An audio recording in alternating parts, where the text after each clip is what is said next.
Hello everyone, welcome back to another video. Sorry for not posting lately, I just recently went to districts and competed. So to make it up, I'll just review over some of my rounds along with definition sabbaticals. And if you'd like a certain topic over the resolution to be covered, then feel free to ask as well in the comment section. So let's go ahead and get into it. So before we get into the individual rounds, we'll just look at the two main things such as objectivity and advocacy and their definitions. So let's put those down.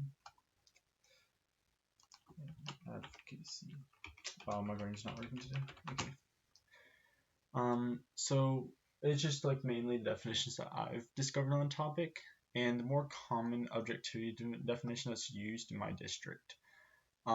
So the most common objectivity definition that's used in my district that I found early on was the API's method along with the click scientific advocating journalism. Now, no one outside my school, my district, has used the click scientific journalism definition, but it's essentially saying that advocacy is reporting based on verified facts and sources, while the API's definition of the objective method is essentially a transparent approach to information and whatnot. So the advocated definition really narrows the debate down in the sense that it combats the misinformation argument and really focuses the debate into bias versus non-bias instead of fact versus fiction, as most people tried in the early steps of this topic to do that, a fact versus fiction, when it should be honestly a bias versus non-bias. And both these definitions require you to look at a certain method for determining factual information. So we'll go ahead and look at objectivity first, and I actually pulled up a tab. So objectivity, when you're trying to look up sources for your definitions, I choose them to be applicable specifically to the resolution we're on. So for instance, for the compulsory voting topic, I would define compulsory especially applicable to voting. And then I would take the same route for this topic as well. So instead of just looking up objectivity or advocacy, I would look up objective journalism or something. Objective journalism or seeking objectivity in journalism or whatnot. This just narrows down your search quite a bit and also makes your definitions more specific than your opponents most of the time. So for objectivity, we'll look up objective journalism, maybe add the method part since we already know that we're looking for that. It took me a while to find the method thing, but it actually kind of makes sense now. And just as a side note, if you're starting on this topic, then a good place to start would be the American Press Institute's article over the lost meaning of objectivity, I believe it's what it's called.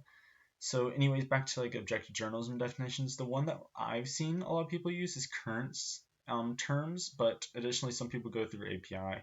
Now I prefer APIs, it's a little harder to term, but today we'll find currents. So we can already see API's definitions right here, the lost meaning objectivity. That's a great place to start when you're beginning. But we'll go ahead and get current, which is honestly just a formulation of the API.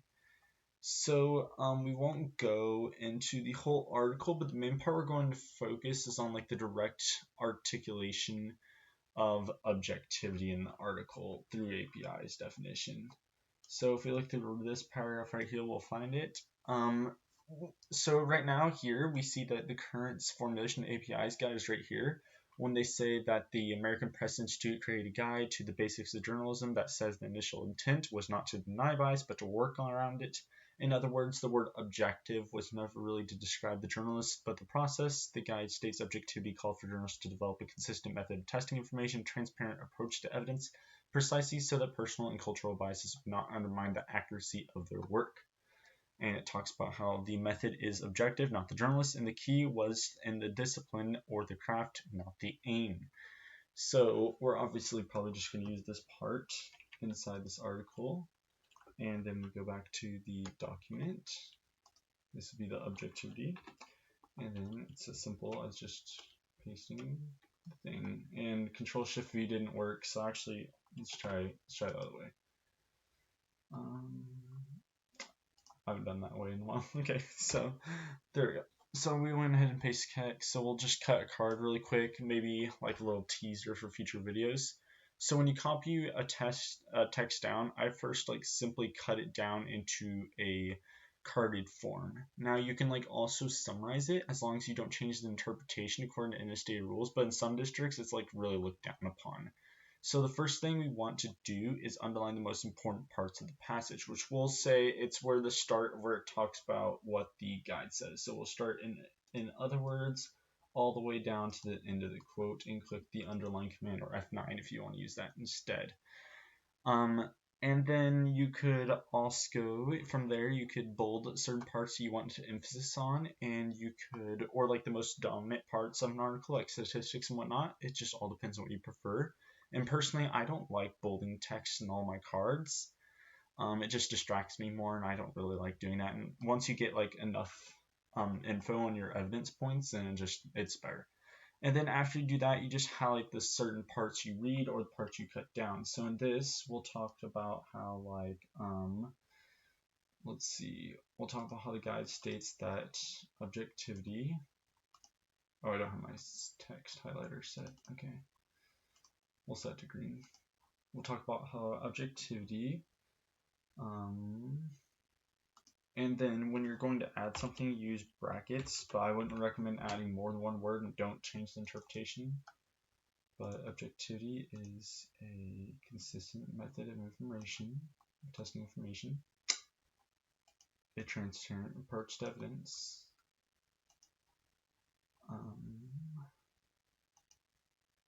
so that cultural biases would not undermine the accuracy of their work. That's probably somewhat the way I would cut it.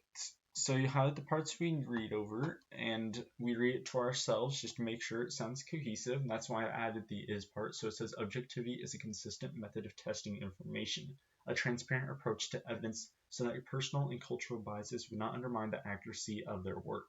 Or you can essentially cut this down even further and take out there, but we're not going to go into that in this video. And you can just cut it down as far as you can if you want to, just as long as it makes sense and you're not changing interpretation. So when you finish or think you finish, then you cite the article. So according to like the NSDA rubric, rulebook, you just like first find the full name of the author or editors or authors if you have more than one. And if you have more than one author, you include their last names in alphabetical order up to the third author. And then from there, you include a at all term and only list like the first author's last name in alphabetical order. But we won't go into too much detail of that. All right, so when we go back to our article, let's see right here. When we go back to our article and we scroll up to the top, we can see that the author is Celeste Headley, according to the article. So we go back, and forgive me if I pronounce that name incorrectly. So in carded format, we have certain etiquettes. So another etiquette would be when you're referencing your evidence, you just reference it by the last name as well as like the two last digits of the date, which would be 2021. So in this case, we'd use 21. And then you'd use the NSDA rulebrooks version, which is when you cite the author's name, which is Celeste Headley. Celeste Headley. And then after we do that, after like the card etiquette, you follow the NSDA rules. So after like Celeste Headley 21 or Headley 21, then we list the full author's name or Celeste Headley. And the second thing that we have to list is the publication date, which is September 7th, 2021. And of course, you can also put this into like a formatting website. So like EasyBib would be one that's very useful. Personally, I don't use EasyBib because it doesn't like catch every single thing that you need for a citation. So I just do it by myself, and I do it a lot faster than this. Like right now, I'm just talking about it and then kind of being distracted at the same time. And then after that, we include the source from where it came from. So we can see that it came from Current or News for People in Public Media or whatever. But if you scroll down usually to the bottom of the articles, it'll be right here. So we can see it's also from the School of Communication, American University in Washington, D.C. So it talks about how Current is an editorially independent nonprofit source from the American University School of Communication. So you can either put the American University School of Communication, or you can just put Current. And in this case, we'll go ahead and use Current since it's the most like dominant citation in the whole article, at least. So we'll just put Current, which would be the source, and you can also like identify it as sourcing. So you can put like source colon and then just put Current behind it, or you could just do whatever makes most sense to you. And then we find the title of the article next, which is let's see, what's the title? scroll all the way up. So the title is Seeking Objectivity in Journalism is Getting in Way of Seeking Truth, which you can already see that this article will contradict itself later in answer twos. And this is also how you combat the API method, because this is a direct quote and it also formulates it more. So you can put this in italicized because of course it's a title, but for like the sake of time, we won't do that in today's video. And then after that, you do the date access, which today is March 7th at the time that I'm recording this video, 2022. And then you put in the URL. So just copy that, and then we paste it. And then finally, we like show the author's qualifications, and usually when you're at the top of the headline, you can see the author right here, and usually you can click on it and find their qualifications. But Celeste Headley, it looks like they don't have any qualifications. So an easy way to find this out is just to Google their name, honestly, because this person I'm pretty sure is really easy to find on Google since they're editorial writer. So you see, Celeste is an American radio journalist, author, public speaker, and co-host of the weekly Retro Sport on PBS. So we'll just use that for their citation. That's who the person is. And then that would be the end of your citations, but of course you may have to include like a page number and volume and whatnot you got the evidence from, but we don't have to worry about it in this case. And then as a professional aspect, you might want to include your initials at the end of the card just to show that you're the one who cut it. So in this case, we'll use the channel's initials, so we pull SM, and then that will be the citation. And after that, you shrink the font down to a readable size. And personally, I like a size 7 font, but you can choose wherever you want to. And I'm pretty sure there is a rule about how readable it is. So that's basically citation. And then we have the card basically, except I haven't shrunk the other things, which this is just using the shrink control. And then later on, you could cut down the underlined words. I just include them because they might be like important parts of the text. So like when you get a larger card that has specific information, you might want to underline those text parts that are important. But in this case, I would just like cut everything down, like get rid of the underlines and all these and shrink it down to the same size. But it doesn't really matter in this video. You can do it on your own.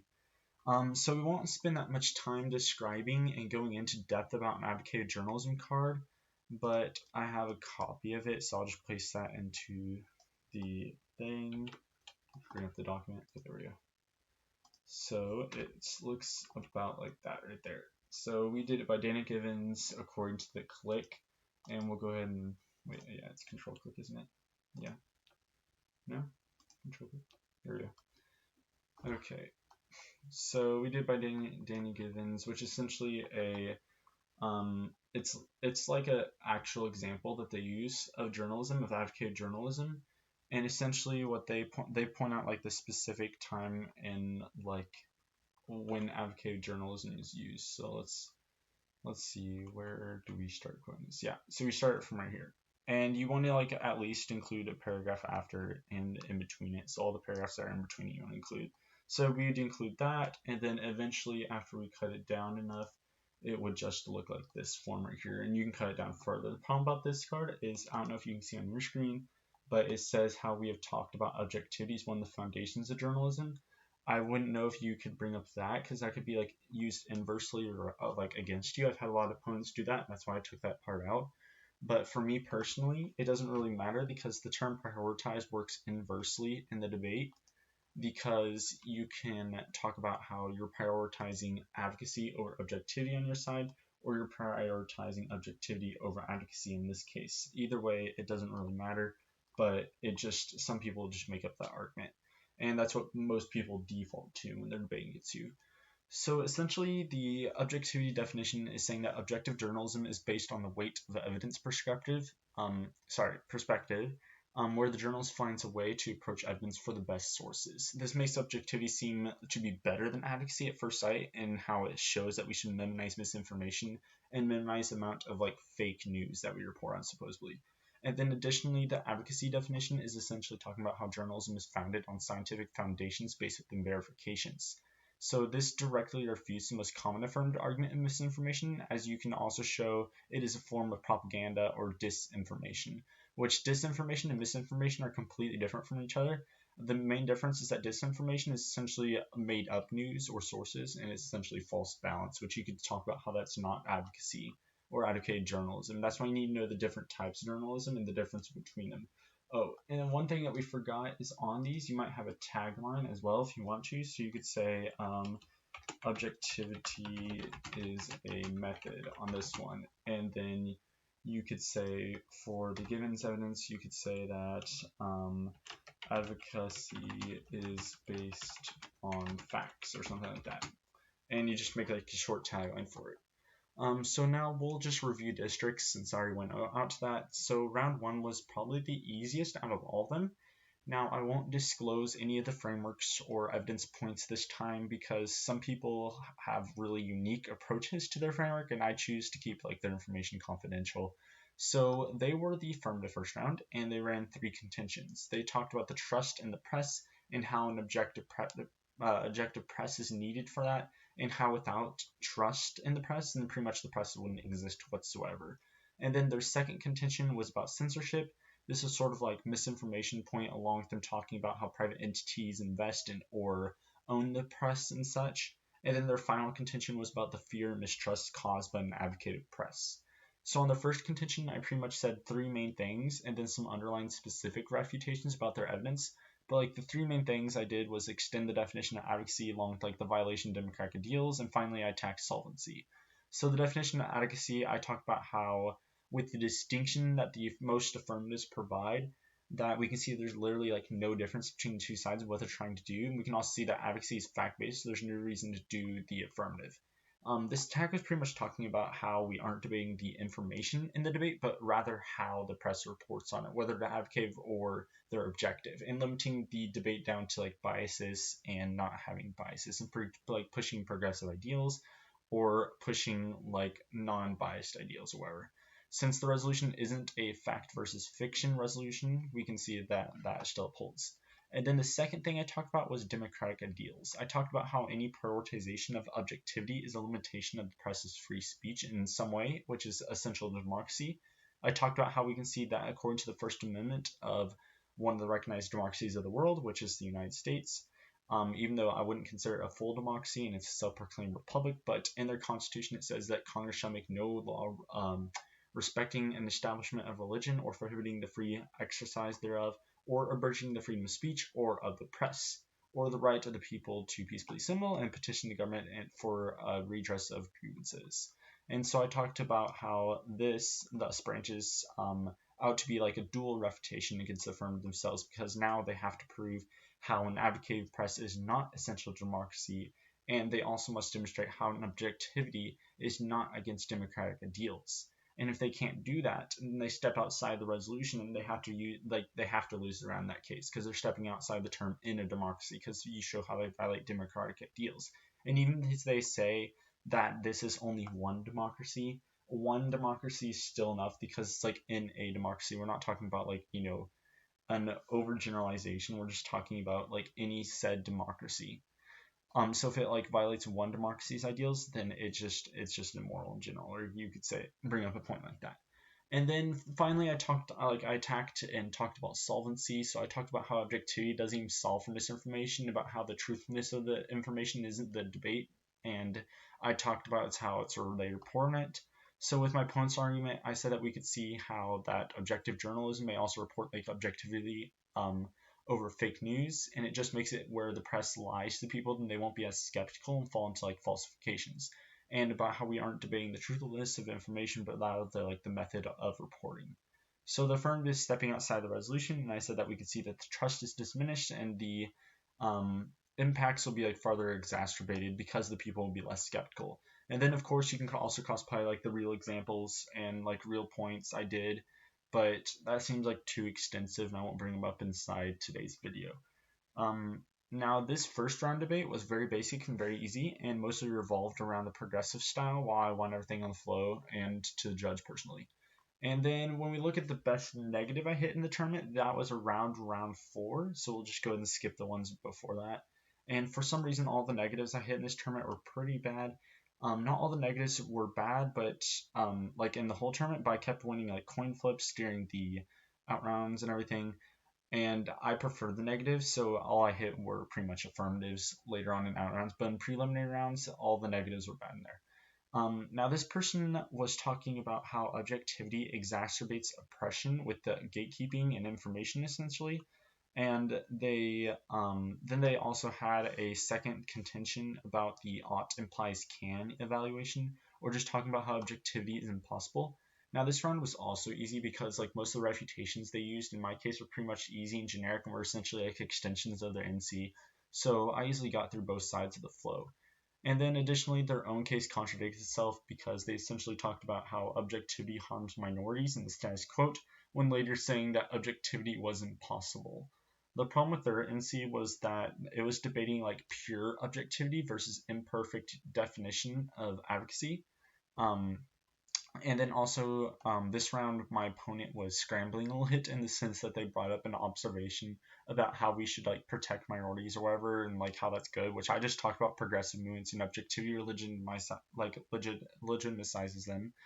And then they essentially just said that I concede their observation, and that should win them around essentially, along saying that my AC wasn't topical. Which of course I answered all of those, but I guess they weren't like really listening, or they're just scrambling for it. And now, like, this round is very uneventful, but we'll still go over it anyways. So on their contention one, I just narrowed the debate down to like misinformation and gave like 5 refutations. So in the first 4, I just used the ones I highlighted in the main answer twos video, and you can watch that if you'd like. And then I also made a talk about how even if the judge didn't buy my definitions, that my opponent was talking about pure objectivity, while the resolution specifically talks about prioritize. And in a sense, it delegitimizes objectivity, like in said word. And I also applied this to their contention 2 as well. Now, all I said to this was that it wasn't their burden to defend advocacy pretty much, which is honestly kind of stupid in my opinion, because like obviously it's a little bit of a objectivity versus advocacy argument, and that's what I was mainly making in the debate. And they were just like, okay, I don't have to defend advocacy. I just had to say how objectivity is bad when I was saying that objectivity is better than advocacy, like the lesser of the two evils, which then makes them like have to defend advocacy. And then additionally, I went on to like the ought implies can contention. You can also like cross apply the previous videos talk on it. And if you'd like extensive knowledge on answer twos, then you can comment below. And I started also a chain document with like a couple of other people you can collaborate with. And my email, if you'd like that document, is smdebateyt@gmail.com. No spaces.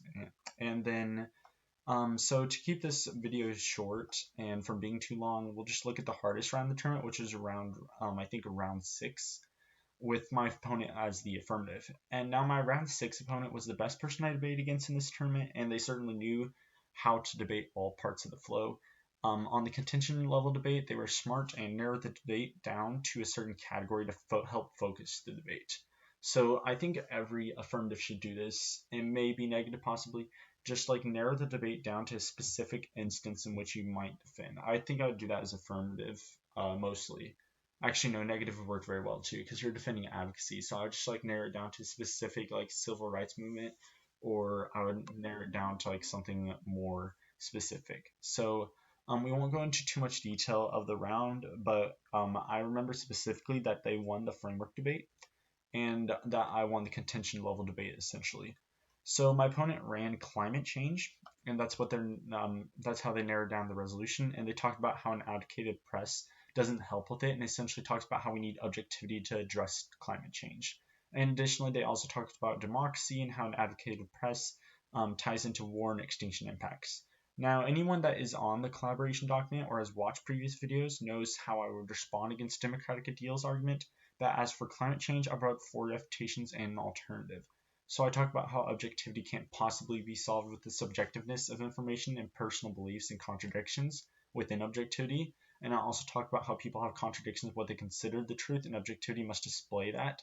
And so competing claims like draw contradictions and confusions around climate change or like the affirmative, and any prioritization would draw contradictions and harm society. And this is probably not that great of a point because like it can be turned depending on what definition of advocacy you're using in the round.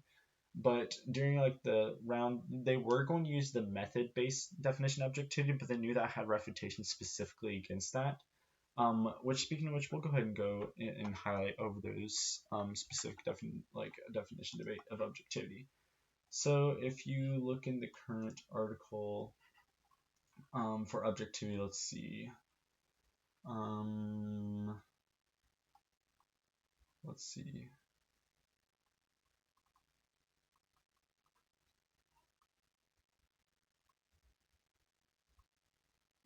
Hmm.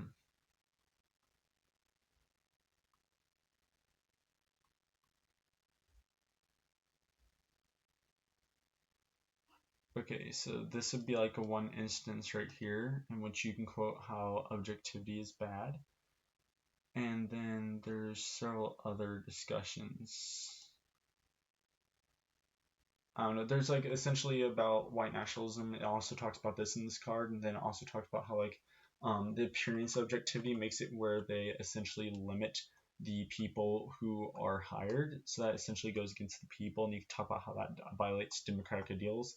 And then there's other refutations that you could also go along with about how talking about how objectivity also like it just yeah there's a lot of problems with the API method in quotes that you can do it as long as you use like well, depending on what card you use, but specifically the specifically like in the current article it specifically like has instances in how objectivity is wrong and everything, so I just use the API method. And then going back to the debate, I also talked about how not only is advocacy the only form of media that like addresses climate change properly, but according to like the Yale program on climate change communication, they also found that like over 70% of people believe in climate change, and so like an advocate press is already doing a good job in the status quo. And then I talked about how the definition of advocacy solves because we can see this resolution like specifically speaks about democracies, and so that we can see we won't be in complete global movement. Oh, yeah. So this would be a different attack. So like the resolution when it specifically mentions in a democracy, we can see that this won't be a complete global movement to address climate change, which would mean that it's still a problem because the resolution specifically in a democracy, a free press ought to prioritize objectivity over advocacy. So essentially saying that their side can't even address like the global climate change. And then like according to the like economist democracy index, they also conclude that there are less than 20 actual democracies and that their populations account for like less than 5% of the world, meaning that's less than I think 40 million people off the top of my head. And of those 40 million people, we can expect less to appeal to the climate change argument, proving that it'll be like negligible to the overall population. So like we might as well avoid the harms of objectivity and side with advocacy, even though objectivity is not even unique to their side. And then I finally conclude like the refutations with an alternative, in which I called the dossier inclusiveness alternative. And essentially, this was just talking about how, due to the limitations of the resolutional terms, that we need a different way to solve for climate change and to still have progressive movements or like not have a mitigation of them. And so like an alternative that steps outside the resolution in terms of in a democracy is fitting as an alternation to objectivity as well. So this essentially was a refutation about prioritizing advocacy over objectivity, but in the form of a counterplan and how the affirmative doesn't solve.